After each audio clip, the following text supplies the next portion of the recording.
자, 안녕하십니까. 이 선생님입니다. 자, 6월 모의고사 다들 잘 보셨나요? 보느라 고생 많으셨습니다. 자, 이번 6월 모의고사는 조금 명확했던 것 같아요. 문학은 조금 어렵고, 독서는 많이 쉬워졌고, 자, 그런 겁니다. 자, 일단은, 독서 먼저 얘기하면, 인문제 시문만 조금 난이도가 있었던 것 같아요. 나머지는 약간 어렵지 않았는데, 근데 이제 또 모르죠. 문학에서 여러분들 시간을 많이 쓴 경우에는 독서가 좀 쉬웠음에도 불구하고, 독서에서도 약간 좀 오답이 나올 수도 있습니다. 그래서 이렇게 되는 경우에는 사실은 좀 1등급 컷을 그렇게 높이 내기가 힘들죠. 그쵸? 자, 그런데 그래도 이제 사실 문학도 선생님이 생각하기는 생각했던 것보다는 쉽게 나왔습니다. 생각했던 것보다는 쉽게 나왔는데 다만 문제에서 약간 디테일이 조금 어려운 게 있을 수가 있었고요. 그리고 제시문 중에 이제 그 수필, 고전 수필이 조금 긴 게 하나가 나왔잖아요. 그쵸? 그렇게 되면은 학생들이 읽는 시간이 조금 더 소요되기 때문에 아무래도 여러분들이 평소에 갖고 있었던 문학보다는 조금 더 시간이 들어서 뒷부분까지 영향을 미치기 때문에 그랬던 것 같고요. 그 다음에 엄매를 선택하신 분들 같은 경우에는 엄매에서 시간을 조금 뺏는 문제가 있었습니다. 그러니까 기본적으로 여러분들이 잘 아셔야 되는 게 좀 짧게 얘기하면 무슨 뭐 되게 난이도가 되게 높다 뭐 이렇게 해가지고 1등급 컷이 내려가는 것이 아니라 시간을 뺏기는 요소들이 어디에 배치되어 있느냐에 따라서 1등급 컷이 낮아지는 거거든요. 그러니까 조금 난이도가 막 되게 문제를 진짜 건들지도 못할 만큼 어려운 문제가 나오는 경우도 있지만 보통 일반적으로 이런 시험 같은 경우에는 약간 시간을 빼앗기는 포인트들이 곳곳에 산재하고 있기 때문에 그런 것들이 이제 거기서 걸려 넘어지게 되면 그 성적이 굉장히 많이 떨어지게 되죠. 그렇죠? 뒷부분에서 시간이 몰리기 때문에 그쪽에서 막 빨리 풀어야 돼서 풀 수 있는 것조차도 약간 좀 오답률이 높아지는 그런 경우가 나타납니다. 자, 해설은 제시문 자체가 어려운 게 아니라서 짧게 가도록 해볼게요. 자, 1번에서 3번 보겠습니다. 자, 1번에서 3번은 첫 번째 문단에서 일단 이제 다양한 정보를 종합해야 된다. 그렇고 이제 문제 해결을 위한 목적으로 글을 읽기 하는 거 설명할 거야. 라고 첫 번째 문단 설명하고 두 번째 문단은 선별 작업, 그 다음 문단은 읽는 방법, 다음 문단은 문제 추출. 그러니까 첫 번째 1번에서 3번은 판서를 안 하고 그냥 말을 하겠습니다. 그래서 이제 요게 각 문단에서 써 있는 말들이 다음 문단으로 이어지고 그러죠. 그쵸? 그래서 뭐 신뢰성 평가, 관련성 평가 설명하고 나서 그 다음에 이제 선택하기, 세 번째 문단에서 선택하기, 연결하기, 조직하기 이렇게 나와 있는데 그 다음 문단에서 그죠? 연결하기랑 조직하기가 설명되어 있는 약간 이런 식의 구조로 되어 있어요. 자, 1번 문제 답은 5번인데 5번이 첫 번째 문단에 써 있습니다. 그쵸? 첫 번째 문단과 매칭 시켜보면 1번이 답이 5번인 건 알 수 있고요. 자, 찾기보다 그러니까 찾아야 된다고 돼 있죠. 여러 걸 찾으라 써 있잖아요. 그 다음에 두 번째 문단에선 답이 2번인데 출판사 이렇게 의문을 가질 수가 있는데 출판사가 이 글의 생산기관이죠. 자, 이게 어디 써 있습니까? 두 번째 문단에 하나, 둘, 셋, 네 번째 줄에 써 있잖아요. 자, 글의 저자, 생산기간, 출판 시기 요거 따져보라고 했으니까 출판사의 공신력을 따지는 거 그럴 수 있습니다. 자, 그 다음에 3번 문제에서 보시면 3번 문제 답은 2번이에요. 근데 이게 뭐가 틀렸냐? 앞서가 틀렸어요. 근데 이게 이 앞서가 어떤 의미에서 틀린 거냐 하면 자, 기본적으로 세 번째 문단의 마지막 문장 한번 찾아보실래요? 새 전략은 꼭 순서대로 사용하는 것은 아니며 반복해서 활용할 수 있다. 이렇게 돼 있잖아요. 그쵸? 그것 때문에 이건가? 이렇게 생각할 수 있는데 그게 아니고 여기 지금 3번 문제에 있는 보기에서 조직을 뒤에 했죠? 조직을 뒤에 했기 때문에 앞서 조직하기 전략 시작했다? 이게 틀린 거죠. 그죠? 사실 이거 어렵지 않았을 테니까 눈으로 넘어가겠습니다. 자, 그러면 4번에서 7번 이것도 선생님이 제시문 설명은 조금 간단하게 할게요. 자, 간단하게 하면서 약간 우리가 조금 생각해봐야 될 문제 중심으로 보겠습니다. 자, 4에서 7번 한번 보겠습니다. 자, 4에서 7번 문제는 경제 제시문이죠. 그쵸? 자, 첫 번째 문단은 과두제에 대해서 설명을 하고 있습니다. 자, 과두제 같은 경우에는 소수가 이제 굉장히 큰 영향력을 미치는 그런 구조를 보여주고 있는 건데, 그런 설명하고 있는 건데, 자, 두 번째 문단에 보면 두 번째 문단은 두 가지를 설명합니다. 자, 첫 번째는 공동체적 경영을 설명하죠. 자, 공동체적 경영, 경영. 자, 거기서 이제 키워드를 보면요. 자, 전문성을 가지고 중요한 사항은 주주들이 공동으로 결정하는. 그래서 이건 전문성은 다 마찬가지니까 전문성을 갖고요. 자, 그 다음에 중요한 사항은 주주들이 공동으로 결정을 한다. 이렇게 설명이 돼 있어요. 근데 두 번째 문단에서의 두 번째가 이제 과두제적 경영이죠. 그렇죠? 자, 과두제적 경영은 선생님이 약간 이걸 키워드로 한번 정리를 한번 해볼게요. 자, 소수의 경영자, 소수의 경영자. 다음에 결속력이 강하다. 자, 결속력이 강하다. 자, 독점적인 정보를 갖는다. 자, 여기 써 있고요. 자, 그 다음에 안정적 경영권. 자, 이 안정적 경영권이라고 하는 건 무슨 말이냐면 경영자가 쉽게 바뀌지 않는다는 뜻이겠죠. 그쵸? 자, 그 다음에 자, 기업 전략을 장기적으로 수립하고요. 자, 기업 전략을 자, 장기적으로 수립한다라고 되어 있고요. 과감하고 지속적이며 첨단 핵심 기술의 개발에 유리하고 신속한 의사결정을 한다. 신속성을 가지고 있다. 자, 이게 과두제 경영의 뭐예요? 장점이죠. 그쵸? 이건 어찌 보면 자, 이런 것들은 속성이라고 볼 수 있고, 자, 얘네들은 장점이라고 볼 수 있을 거예요. 그런데, 자, 세 번째 문단 가볼까요? 자, 그런데 그 과두제적 경영이, 자, 그런데 대체로 주주의 수가 많으면 결정권은 약하고 소수의 경영진이 기업을 장악하는 힘이 매우 크게 되는데, 거기서 단점이 나올 수가 있는데, 첫째는 뭐냐면 이 경영진이, 자, 사익에 충실하게 되면, 자, 자기 이익을 생각하게 되면요. 주주의 이익을 침해할 수 있다. 이렇게 얘기하고 있어요. 그쵸? 자, 그 다음에 손해를 입히는 경우도 나타나고요. 자, 손해가 나타나기도 하고, 그 다음에 이런 일을 은폐할 수도 있고. 자, 선생님이 지금 약간 이렇게 정리하는 거 있잖아요.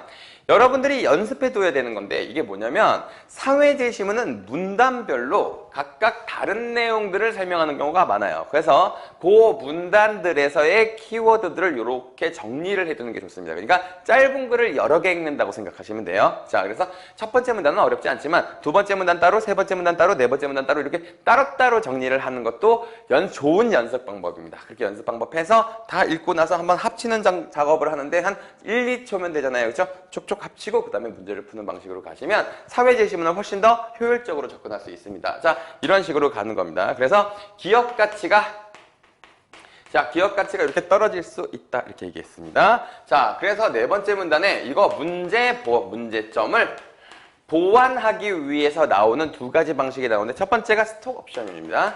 자, 스톡 옵션이 나오고요. 스톡 옵션이라고 하는 것은 이 회사의 주식을 지금 자, 만약에 이 회사 주식이 지금 얼마가 될지는 몰라. 근데 주당 10,000원에 주기로 했어. 10,000원에 한 1,000주까지는 살 수 있도록 하는 권리를 받은 거야. 이게 스톡 옵션이에요. 그쵸? 자, 그러면 10,000원에 살 수 있어. 근데 현재 주식 가격이 한 8,000원 정도야. 그러면 자기한테 손해인 것 같잖아? 아니야. 자기가 경영을 열심히 해. 그래서 얘를 한 8만원까지 올리면 어떡해? 자, 8만원짜리 주식을 자기는 10,000원에 살 수 있잖아. 그치? 자, 이렇게 되는 게 스톡 옵션입니다. 스톡 옵션은 옵션이라는 말이 들어가 있기 때문에 뭐죠? 행사할 수도 있고 안 할 수도 있어요. 그래서 이것도 이제 경영을 잘하면 그 성과 체계로 줄 수 있는 겁니다. 자, 두 번째가 뭐냐면, 자, 주식평가 보상권이 나옵니다. 자, 주식평가 보상권. 자, 이거는 주가를 얼마나 높였느냐에 따라서 보너스를 주는 그런 구조입니다. 자, 그 다음에 마지막 문단인데요. 자, 다섯 번째 문단에 써 있는 건 뭐냐면, 이걸 보완하기 위한 공적 제도가 있다. 그래서 공적 제도가 있는데, 하나는 첫 번째는 정보를 공개하도록 법적으로 규정하는 거. 경영공시 제도가 그런 겁니다. 그 다음에 사회이사 제도. 그렇죠? 이렇게 되는 겁니다. 그러니까 키워드들로 정리하면 이 정도 되잖아요. 그렇죠? 여러분들이 문제 풀면서 이걸 적을 수는 없을 테니까 여러분들이 이런 방식 정도는 최소한 이 정도가 정리될 수 있을 정도는 체크를 하셔도 좋고 옆에다가 메모를 하셔도 좋고 아니면 기억력이 매우 좋은 학생들 같은 경우에 밑줄 정도만 치셔도 사실 이 정도는 정리가 되겠죠. 그렇죠? 밑줄을 너무 남발하지는 마시고요. 이렇게 키워드들 중심으로 해가지고 약간 내용을 이렇게 정리하는 겁니다. 그러니까 사회제시문이든 과학제시문이든 인문제시문이든 결국엔 여러분들이 이걸 이해하는 싸움이라고 생각하는데 이해 싸움이 아니고요. 정리 싸움이에요. 정리를 얼마나 잘하느냐. 자, 정리를 많이 잘해놓느냐. 이제 결국에는 뭐냐면 여기 있는 문장의 내용을 맞춰서 매칭해서 문제를 푸는 거잖아요. 그치? 그러니까 내용이 정리가 잘 되어 있어야 틀린 것을 정확하게 찾아낼 수가 있겠죠. 그렇죠? 수능에서의 핵심은 올바른 문장을 잘 골라내는 것이 아니라 이 문장에서 틀린 점을 잘 찾아내는 게 핵심적인 기술이란 말입니다. 그렇죠? 정리가 잘 됐으면 그게 잘 보이겠죠. 자, 4번 문제 보겠습니다. 1번 너무 어이없는 문제 넘어가겠습니다. 5번 문제 과도제적 경영에 대한 이해로 적절하지 않은 것 봤는데 5번에 경영진과 다수주주 사이에 이해가 일치하는 경우에는 자, 훼손될 위험성이 높아진다라고 했잖아요. 자, 이거 봐봐요. 자, 사이익을 추구하, 그러니까 경영자가 사이익을 추구하면 주주의 이익을 침해한다고 했으니까 상충됐을 때 기업 가치가 떨어졌죠. 그래서 5번입니다. 그렇죠? 자, 그래서 상충될 경우에는 기업 가치가 떨어진다라고 써야 되는 겁니다. 그래서 5번이 틀렸어요. 이것도 어렵지 않았을 겁니다. 6번 문제 답은 2번인데요. 자, 이거 스톡옵션을 이해하지 못한 학생들이나 뭐 이런 학생들이 조금 어려워할 수도 있겠죠. 근데 알지? 나 알잖아. 이번에 스톡옵션은 경영자의 성과 보상에 대해 보상에 미래의 주식 가치가 관련된다는 점에서 주식 평가 보상권과 차이가 있다라고 했는데 둘 다 주가를 높이면 보상을 받는 구조잖아요. 스톡옵션도 10,000원에 사기로 했는데 80,000원까지 올리면 자기가 8,000원짜리 10,000원에 살 수 있는 거니까 그렇게 이익을 얻는 거잖아요. 그렇죠? 자, 그렇게 되는 겁니다. 자, 9번에 보시면, 7번 문제 보시면, 7번 문제의 이 보기는 공동체적 경영을 하고 있는 겁니다, 지금. 그쵸? 공동체적 경영을 하고 있는 거라 사실은 굉장히 쉽게 풀 수 있었을 거예요. 자, 1번에 X사는 주주들 사이의 평등성이 강하여 과도한 정보 격차나 권한 집중 같은 폐해를 보이지 않는다. 전문성이고 주주들이 되게 공통적으로 의사결정을 하고 있는 거잖아요. 근데 여기에 대해서 A가 과두제적 경영을 주장하고 있는 것이고 B는 이거를 유지해도 된다라고 주장하고 있는 것이니까 그래서 1번이죠.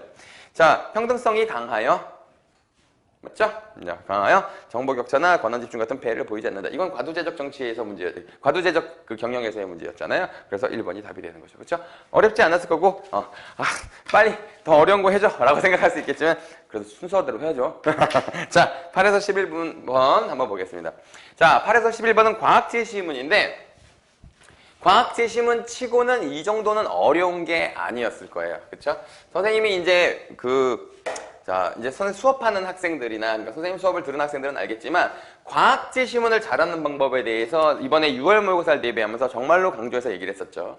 왜냐하면 선생님이 과학제시문을 다른 해에 비해서 그러니까 작년과 올해 되게 강조를 하고 있는 이유는 뭐냐면, 과학제시문이 점점 쉬워져요. 점점 쉬워집니다. 자, 한 재작년까지만 해도 과학제시문은 약간 내용일치 정도까지만 푸는 학생들이 많았는데 이제는 다 풀 수 있어요. 과학제시문이 좀 쉬워지기 때문에 전략적으로 좀 공부를 하시는 게 좋습니다. 과학제시문은 어떻게 생겼냐면 과학제시문은 그냥 크게 개념어. 자, 개념에는 조건이 포함됩니다. 자, 개념어. 그 다음에 순서. 개념어와 순서엔 인과까지 포함이 되는 거예요. 그래서 여기 넘버링을 할 수 있는 구조로 되어 있어요. 일반적으로 그렇게 되어 있어요. 자, 얘도 그렇게 되어 있고, 자, 대부분의 제시문이 이렇게 생겼습니다. 자, 몇 개의 약간 완전히 이론적인 걸 빼놓고는, 자, 어떤 원리에 대해 설명할 때 이렇게 설명을 하죠. 그 이유가 있습니다. 자, 그 이유는 과학 이론을 이렇게 짧은 글에 다 설명할 수가 없잖아요. 그래서 어떤 사례를 들어서 순서대로 이렇게 이 원리가 적용되는 거야 라고 설명할 수밖에 없는 겁니다. 이건 분량 때문에 어쩔 수 없어요. 여러분들이 과학제시문 같은 거 글을 써보시면 알 거예요. 써보면 짧게 쓰려고 하면 순서 넘버링을 할 수밖에 없을 겁니다. 그래서 일반적으로 이렇게 써져 있거든요. 그러니까 이 순서 체크를 잘하는 게 중요해요. 자, 두 번, 그러니까 이거 지금 플라스틱, 그러니까 폴리에틸렌이죠? 에틸렌에 대한 설명이니까 첫 번째부터 보겠습니다. 자, 이거 플라스티코스라고 하는 어원 설명이니까 패스. 자, 두 번째 문단은 자, 플라스틱은 단위체가 자, 단위체라고 하는 것은 가장 작은 플라스틱을 얘기하는 거예요. 그렇죠? 작은 분자. 자, 작은 분자가 결합을 합니다. 이걸 중합이라고 해요. 자, 중합을 거쳐서 수없이 반복 연결됩니다. 중합을 하게 되면 자, 반복 연결되죠. 자, 연결되어서 근데 이 거대 분자로 만들어졌죠. 이렇게 해서 거대 분자가 되는 구조이다. 자, 두 번째 문단에서 설명하는 앞에 부분이 그건데, 자, 그러면 자, 이 분자를 구성하는 원자들이 서로 전자를 공유하는 공유 결합에 대해서 또 설명을 하죠. 자, 이거는 과학 배우시는 분들은 다 알 겁니다. 자, 공유 결합에 대해서 설명을 합니다. 자, 공유 결합을 설명하는데 공유 결합에 두 가지가 나오죠. 자, 단일 결합이 있고요. 그다음에 이중 결합이 있다 이렇게 설명을 해요. 그렇죠? 자, 그리고 자, 오른쪽 맨 위에 가 보시면 공유 전자쌍이 많을수록 결합력이 강하다. 그래서 이건 공유쌍이 많을수록 결합력이 더 강하다. 이렇게 설명이 되어 있죠. 선생님 너무 급하게 하나요? 빨리 끝내려고. 빨리 끝내고 놀아야죠. 그죠? 자, 두 번째 문단에 그런 거 있습니다. 그래서 자, 이 탄소 같은 경우 탄소 원자는 4개의 전자를 갖고 있다. 여러분들 뭐 화학 배우시면 알겠지만 수헬, 리베붕탄 이렇게 하잖아. 그쵸? 그래서 수헬, 리베붕탄. 그래서 얘가 외곽 전자가 4개란 뜻이죠. 그죠? 외곽 전자가 4개면 그러니까 약간 좀 애매한 거예요. 왜냐면 8개가 안정적인데 전자를 4개를 더 받아들일 수 있다 이런 뜻이기도 하거든요. 그렇죠? 4개를 더 받아들일 수가 있어. 4개를 더 받아들여야 안정화될 수가 있는 건데 보통 일반적으로 안정화되려고 노력을 한단 말이에요. 그렇죠? 그래서 8개를 채우기 위해서 공유 결합을 하는 거야. 그렇게 되는 거예요. 여러분 화학 배우신 분들은 다 아실 겁니다. 자, 그래서 세 번째 문단 가볼게요. 자, 그런데 폴리에틸렌 설명을 하고 있습니다. 자, 폴리에틸렌은 어떤 구조로 되어 있느냐면 자, 에틸렌 분자들이 서로 연결되는 중합 과정을 거쳐서 만들어진다라고 되어 있고요. 에틸렌은 2개의 탄소, 그래서 탄소가 2개, 그 다음에 수소가 4개 이렇게 결합이 되어 있다는 겁니다. 그렇죠? 그래서 자, 2개의 탄소 원자가 서로 이중 결합을 하고 있고요. 자, 얘네들은 이중 결합을 하고 있고요. 자, 그 다음에 자, 2개의 수소 원자와 단일 결합을 하고 있다. 4개가 있는데 이 중에 2개씩 나눠지겠죠? 그쵸? 2개에 대해서는 단일 결합을 하고 있다. 결합을 하고 있다라고 했으니까 이거 곱하기 2씩 하면 되거든요. 곱하기 2. 그러니까 이중 결합을 하시니까 여기서 하나씩을 더 얻는 거란 말이야. 그러면 이거 4개, 이거 4개 해서 8개 채우는 거 아니에요. 그렇죠? 자, 이런 식으로 해서 8개를 채워서 안정적인 구조를 갖고 있는 거. 자, 그런데 2개의 탄소 원자 간의 이중 결합에는 한 결합이 다른 하나보다 끊어지기가 쉽다라고 했는데, 자, 이중 결합이 되어 있으니까 2개잖아요. 그렇죠? 이 중에 한 개는 아주 강하게 결합이 되어 있고, 한 개는 약하게 결합이 되어 있다는 거예요. 그래서 여기 지금 이 에틸렌을 만들 때는 자, 요 약하게 결합되어 있는 요 포인트를 이용하는 겁니다. 자, 그래서 그 다음 문단, 4번째 문단으로 가보겠습니다. 자, 요거는 이해하셨죠? 자, 수소가, 탄소가 사족제 2개가 있고, 수소가 4개가 있는데, 여기서 이제 2개를 나눠, 그러니까 이 2개, CC가 이렇게 되어 있으면, 그리고 뭐 H가 4개, 이거 그리질 못하겠어. 이거 그리는 거, 파악하는 잘하는 학생들 그리세요. 자, 이렇게 돼가지고 이걸 얘가 지금 하나의 에틸렌인데, 다른 에틸렌이랑 결합을 할 때 얘를 이용한다. 이런 뜻인 거예요. 자, 그래서 다음 문단으로 가보겠습니다. 에틸렌의 중합에는 여러 가지 방법인데 그중 하나가 과산화물 게시제를 사용한다라고 되어 있습니다. 자, 그래서 자, 과산화물 게시제인데 자, 이걸 좀 쉽게 설명을 하면 이 과산화물 게시제가 요 한 개 약하게 결합되어 있는 애 있잖아요. 얘를 이걸 끊어요. 이걸 끊으면 얘가 어떻게 돼? 갑자기 불안정해지잖아요. 불안정해지면 자, 봐봐. 자, 불안정한 애가 또 다른 불안정한 애를 만나면 어떻게 돼? 얘네들끼리 결합을 하겠지? 그렇게 해서 이게 계속 들러붙는 겁니다, 이렇게. 계속 이렇게 들러붙는 이런 구조로 얘가 에틸렌이 만들어진다, 이런 식으로 되는 거예요.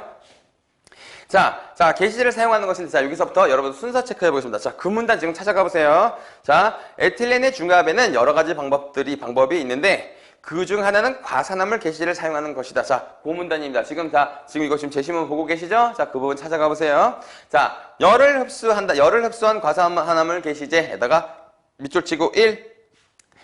가장 바깥 껍질에 7개의 전자가 붙어있는 불안정한 상태의 원자. 자, 그래서 7개의 전자, 불안정한 상태, 거기다가 2.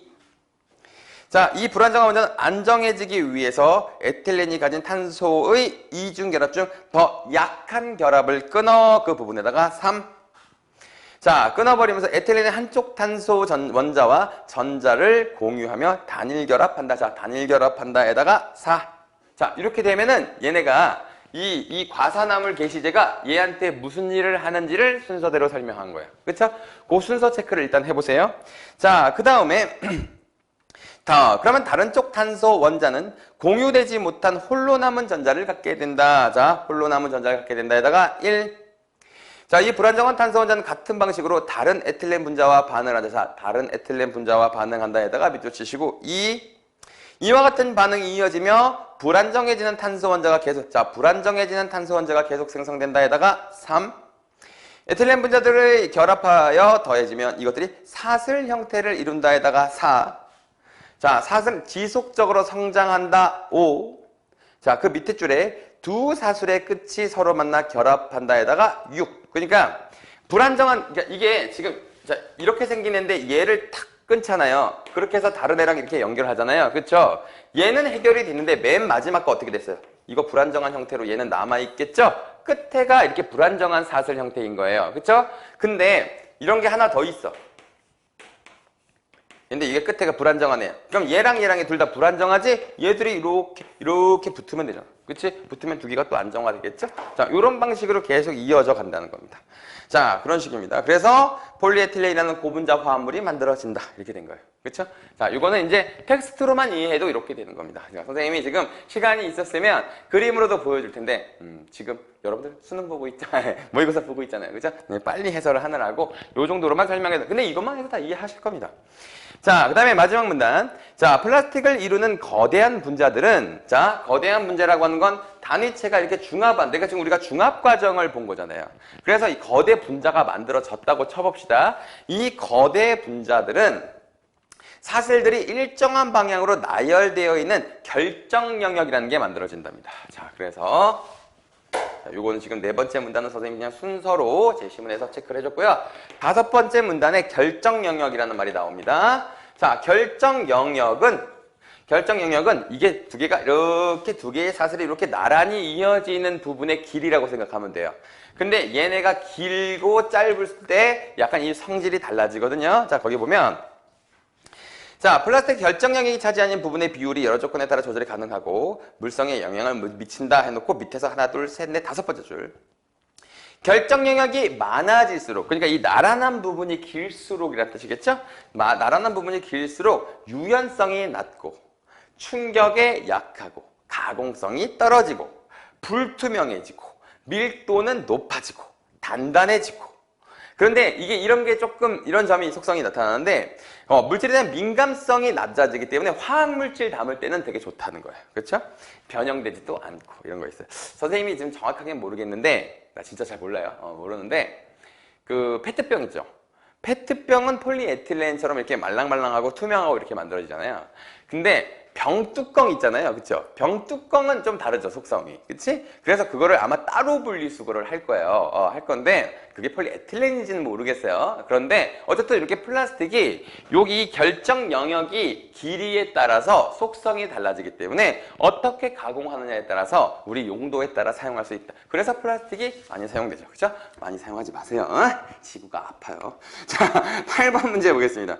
알 수 있는 내용으로 적절하지 않은 것은 자 4번 불안정한 원자를 가진 에틸렌은 과산화물을 게시제로 쓰면 자 분해되면서 안정해진다. 자 과산화물 게시제 왜 썼어요? 맨 마지막에 옛 걸 깨서 불안정하게 만드는 애였죠. 그러니까 4번이 틀렸겠지. 그치? 과산화물 게시제는 불안정하게 만드는 애잖아요. 자 9번 문제 보겠습니다. 자 9번 문제 답은 1번입니다. 성장 중의 사슬은 그 양쪽 끝부분에 양쪽 끝이 불안정해지는 게 아니에요. 한쪽 끝이 불안정해집니다. 아까 선생님이 막 그림 그렸죠? 이렇게 쭉쭉쭉 가다가 맨 마지막에 여기가 불안정하게 된단 말이에요. 이 두 개를 이렇게 결합한다. 그래서 마지막에 이 불안정한 애가 하나 더 나타나서 이 두 개 결합해서 이렇게 붙이는 거다라고 그랬잖아요. 그쵸? 그러니까 양쪽 끝이 아니에요. 한쪽 끝부분입니다. 자, 그래서 1번이 틀렸고요. 자, 10번 문제 답은 3번인데요. 자, 가는 가지를 친 구조의 사슬이라고 하는 건 이 결정 영역이 짧은 부분 아니고요.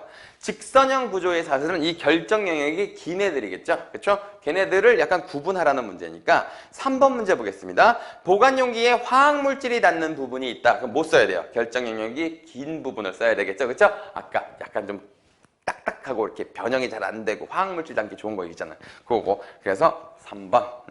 보관 용기에서 화학물질이 닿는 부분은 가보다 나로 이루어지는 소재를 쓰는 것이 좋다. 이렇게 되는 겁니다.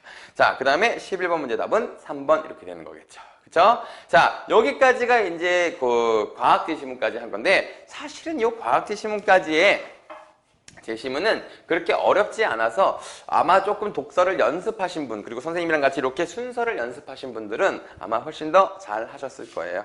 그리고 금방 그러니까 시간이 조금 여유로웠다 이런 학생들은 근데 이번에는 선생님이 1등급 컷을 좀 예상하기가 어려운 게 문학을 굉장히 빨리 해결하고 그 엄매에서 걸려 넘어지지 않았으면 독서까지 순식간에 들어온 학생들은 진짜로 성적이 높을 거예요.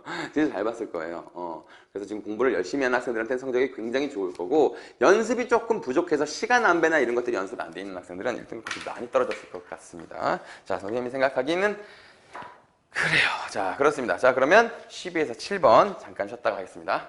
자, 그럼 12에서 17번. 자, 인문제 시문. 자, 여러분들이 되게 싫어하는 거죠? 이거 논리해학이 들어가는 거잖아요. 근데 논리학 치고는 그렇게 어려운 내용은 아니었어요. 내용 정리만 잘하면 되죠.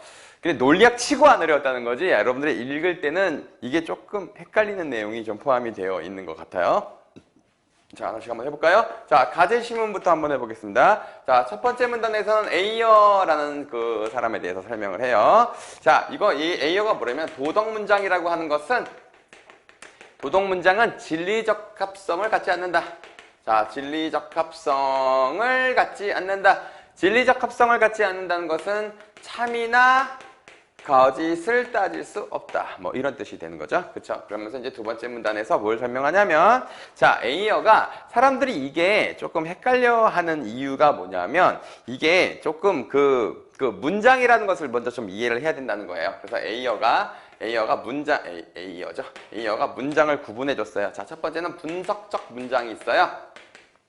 자, 분석적 문장이라고 하는데, 분석적 문장에서도 얘는 안 된다. 자, 그리고 종합적 문장에서도 안 된다. 자, 이거를 설명합니다. 자, 분석적 문장에서 안 되는 이유는 뭐냐면, 자, 분석적 문장은 단어 정의로 하는 거예요. 단어의 정의를 가지고 조건을 맞춰서 가는 것인데, 자, 예를 들면, 자, 선은, 자, A다, A다, 이렇게 썼다고 쳐봐요. 그러면, 자, A는 선이다였나요? 미안해요.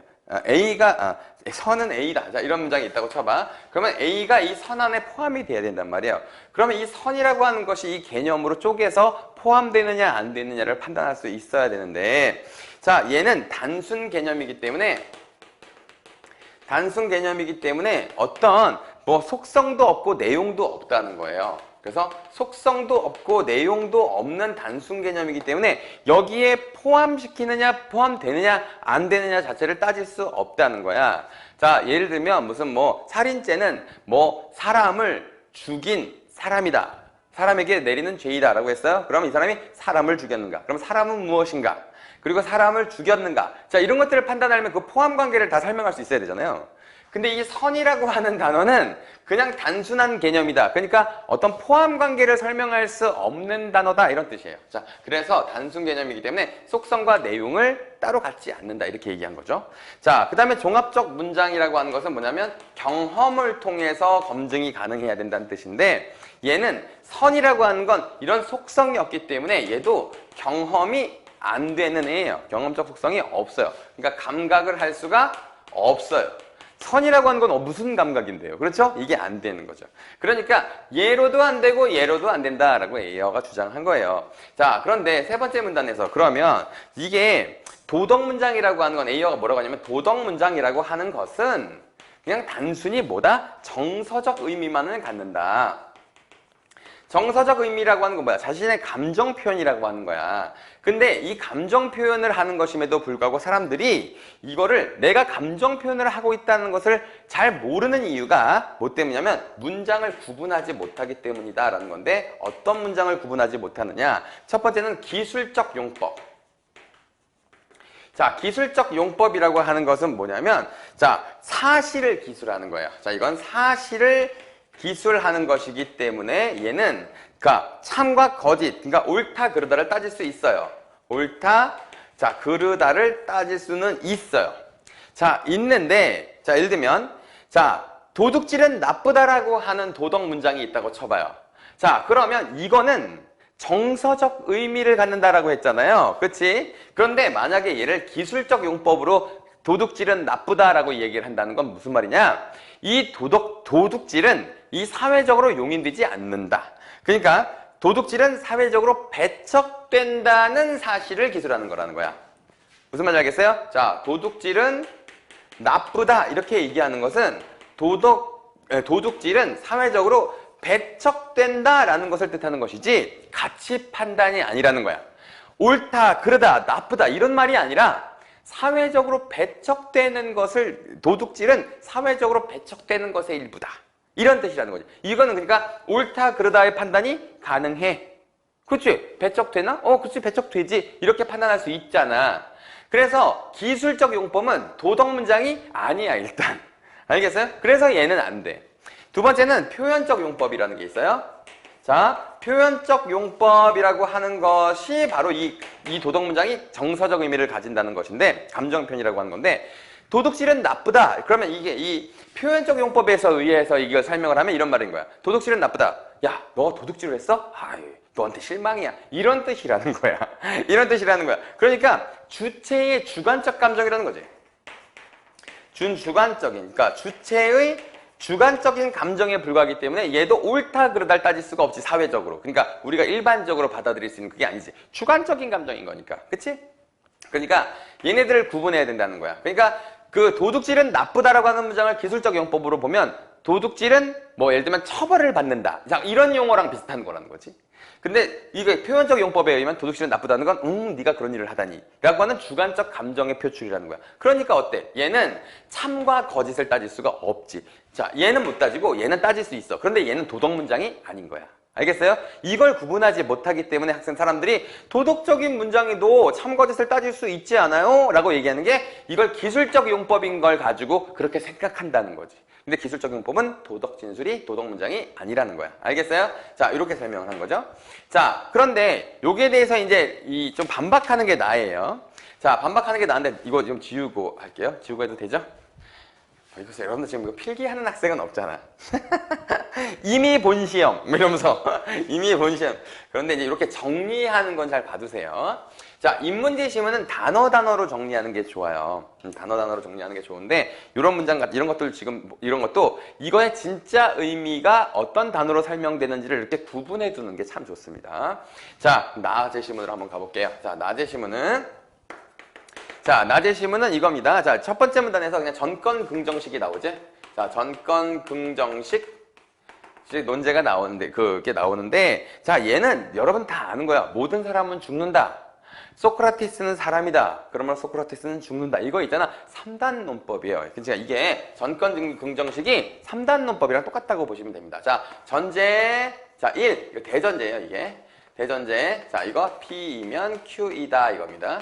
자, 근데 전제 2가, 전제 2는 사실 우리가 소전제라고 하죠? 소전제. 이건 P다. 이거야. 자, 그러면 이게 결론이 나오는 거죠? 자, 결론이 그러면 Q이다 라고 하는 건데, 자, 얘가 참이고 얘가 참이면 얘는 반드시 어떻게? 참이 나오는 거. 자, 이걸 우리가 전권 긍정식 논리라고 하는 겁니다. 자, 그런데 이걸 이제 조금 구분해 볼게요. 자, 그럼 단독 진술 P가 있습니다. 자, P가 있어요. 여기 나온 예로 치면은 귤은 맛있단가요? 그죠? 귤은 맛있다예요. 자, 맛있다라고 하는 문장이 있다고 쳐보겠습니다. 자, 그러면 이거를 P면 Q이다로 바꿔볼게요. 자, P면 Q이다가 귤이 맛있으면 비싸다가 이거예요. 그쵸? 자, 귤이 이거 전제. 요런 문장이 됐어요. 자, 그러면 여기서 그럼 P이다라고 하는 이 소전제 있잖아요. 그치? 자, 얘를 설명할 때 문제가 발생합니다. 자, 여기 P이다가 귤은 맛있다라고 하는 건 어때요? 단독 진술일 때 이게 되게 주관적인 의견인 거잖아. 그치? 감정 표현이란 말이에요. 그쵸? 자, 그런데 귤이 맛있으면 비싸다에서의 P이다는 주관적인 감정이 아니라 어떤 사실로서의 진술이죠. 그쵸? 자, 이렇게 되기 때문에 얘는 주관적이고 이거 어떤 선호를 반영한 것이라고 하면, 자, 여기서 이 조건문에서의 P이다는 선호가 아니잖아요. 그러니까 이 두 개의 의미가 같아요, 달라? 의미가 달라졌잖아. 그치? 자, 의미가 달라지기 때문에 결국에는 자, 이 결론이 비싸다라고 하는 결론이 나올 때 이게 이 P라고 하는 것이 명확하지가 않기 때문에 이 결론이 참임을 보장할 수가 있어, 없어? 보장할 수가 없죠. 아까 얘기했잖아. 얘도 참인 게 명확해야 얘가 참이 되는 건데 이 단독 진술인 P와 조건문에서의 P의 의미가 달라져 버리면 P이다의 의미가 두 가지로 나눠지잖아. 그러면 결론이 반드시 참이 나오지 않는다는 거예요. 그쵸? 자, 요거 가지고 문제를 삼는 겁니다. 자, 그러니까 결론적으로 얘기하면, 좀 짧게 얘기하면 이거야. 이게 귤이 내가 주관적으로 맛있게 느꼈기 때문에 비싼 거냐고. 그게 아니란 뜻이야. 알겠어요? 내가 맛있다는 요 주관적 감정을 가졌기 때문에 비싸진 게 아니지. 그러므로 여기서의 P라고 하는 이 진술과 여기서의 P라는 진술의 의미가 다르잖아. 이건 주관적으로 맛있다는 뜻인데 주관적으로 맛있는 것 때문에 비싼 게 아니잖아. 그러니까 의미가 달라진다. 이렇게 얘기가 된 거예요. 자, 그래서 도덕문장을 포함하는 전권 긍정은 그래서 이게 도덕문장, 도덕문장이 이제 주관적 선호잖아요. 얘를 포함하는 이 전권 긍정 문장은 어떻게? 참거짓이 판단할 수 있는, 그러니까 타당성이 없다. 전권 긍정은 안 된다. 또는 전권 긍정식은 도덕문장을 포함할 수 없다. 이런 결론으로 나타난다. 자, 이렇게 돼 있죠. 그렇죠? 자, 이게 두 번째 문단의 아니 첫 번째 문단의 마지막, 이게 두 문단짜리잖아요. 이게 그렇지? 첫 번째 문단의 맨 마지막에 도덕문장을 포함하는 전권 긍정식의 타당성을 부정하거나 전권 긍정식은 도덕문장을 포함할 수 없다고 얘기해야 된다. 자, 근데 지금 얘네들 이거 지금 아까 가에서 말했던 자 A어의 입장과 매우 부합하는 입장이죠. 그렇죠? 자, 그렇습니다. 자, 그런데 두 번째 문단에서는 누가 나타나냐? 행크스라는 사람이 나타납니다. 행크스 그러면 뭔가 이렇게 등치 크고 약간 좀 멍청하고 힘센 아저씨의 느낌이 있는데 철학자인가 봐요. 자, 그다음에 이 사람은 이게 우리 그렇게 생각하지 말자 이렇게 얘기하는 거예요. 그렇죠? 자, 이게 뭐냐면 표절은 나쁘다를 예로 들었어요.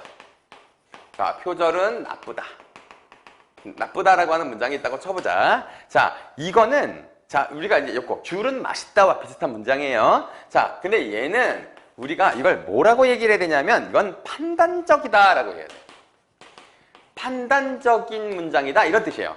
자, 판단적이라고 하는 것은 참과 거짓이 판단이 가능하다는 거거든요. 참, 거짓을 판단할 수 있는 문장이란 뜻이 되는 거예요. 자, 그렇죠?